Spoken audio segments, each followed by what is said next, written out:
Welcome back to the channel. Today I want to talk a little bit about Monster Hunter Wilds, and if you're one of the few three people that got a chance to get a car. It seems like stock is that low, doesn't it? Um, Maybe at least in my region, it was like an act of Congress just to track this sucker down. But anyway, I've acquired a RTX 5080, a gigabyte OC gaming. Wasn't my first choice and definitely wasn't what the price I wanted to pay. I'm waiting to see if there's going to be a water block for this thing. Nonetheless, if you have Monster Hunter Wilds and you have a 5080, what type of settings can you expect to be able to use with the game? If you're reviewing the minimum system requirements, you'll see that if you're running a 50 series graphics card, you far exceed the recommended system requirements. If you're barely meeting the system requirements and you've acquired a 50 series card, stop. You have other upgrades that you really should do in order to get full advantage of this 50 series card. Make sure that you're running, the rest of your system is up to par. I don't want to take the time to outline what you should potentially have with one of these 50 series cards, especially for what you probably paid for it right now. But nonetheless, we're going to make assumptions that if you have a 50 series card, you have a decent system, and these minimum system requirements or even recommended requirements, you're good. When I'm looking at content creators and they're reviewing the GPUs, I'm really only seeing one test bench, and they plug the card in there and they run a bunch of tests, which the number of GPU testing and it is not easy work. Let me tell you. Spent a lot of time in this benchmark software looking for the best settings, but that's been my spin on it. Not that I'm just saying, here's what your frame rates are, best of luck, people. But if you plug it into a system that's reasonably configured, such as this, what should your settings be?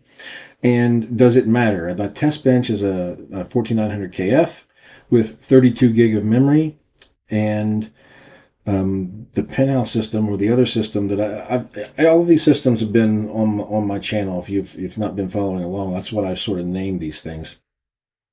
The penthouse system is a K that had 32 gig of memory. It was very close to the test bench configuration.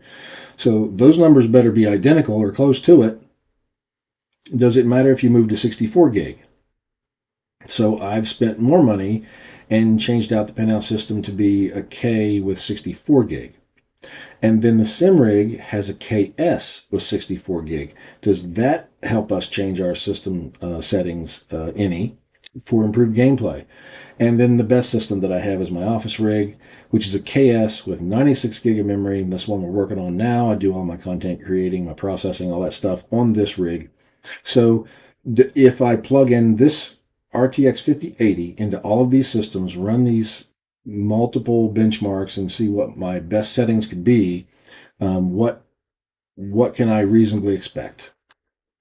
Some of the guidelines that I have here is that I use the in-game benchmark for analysis, and I think you should at least get 60 and possibly 80 frames per second. I really think it's ideal for 80. Some content creators say 100 or bust. I don't know that you need to go that high, but you do have to count for some buffer, because this particular benchmark has a video section in the front, and that kind of pads your FPS, but it really in the middle of the meat of the game, you get down in there running through fields and grasslands and interacting with monsters like you would during game, and you get into towns, and that is a much higher draw on the system, and you get more reasonable,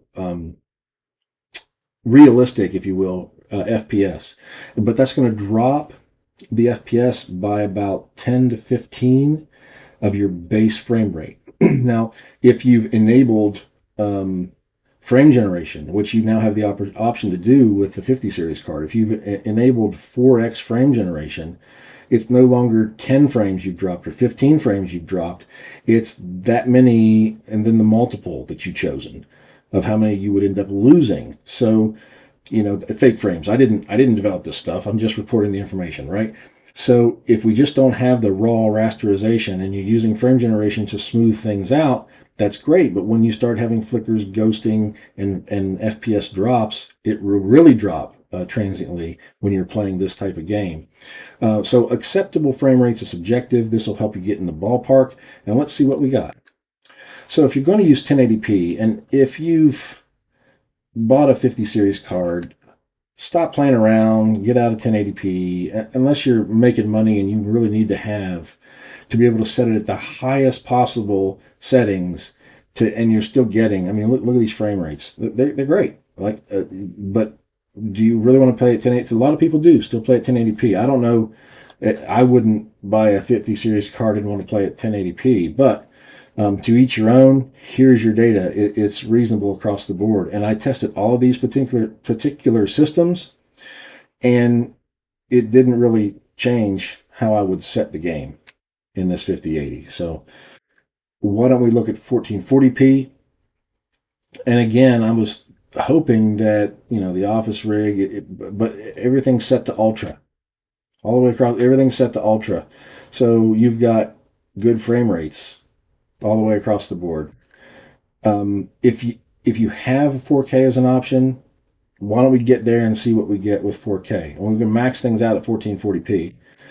Can we do the same thing with the 5080 and 4K? Well, we're still in ultra settings, but I did turn ray tracing off. It was on in 1440p. I turned it off in 4K. That kept it in the 120s. I'll be honest, the ray tracing and the path tracing, looking at multiple different games over the last couple weeks, I've been kind of sort of, secluded away, running test. And maybe I just can't, maybe I should be able to tell the difference. I can't tell much of a difference when you've got your frame gen, you've got everything on set to ultra, and then you've got ray tracing on, or you got path tracing on. Like, I don't see a great deal. That is a huge drag on the system. I mean, it definitely pulls the frame rates down. You've got to have a GPU that can really handle it.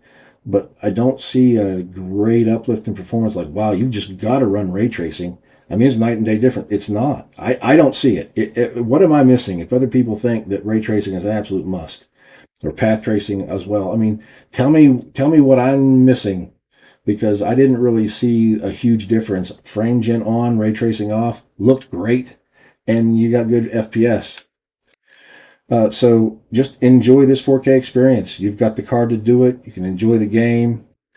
It's very playable, enjoyable. If you've got an option for 4K, great. If you've got a 1440p monitor, you can't go wrong. Enjoy it. Enjoy this card. Happy hunting. God bless.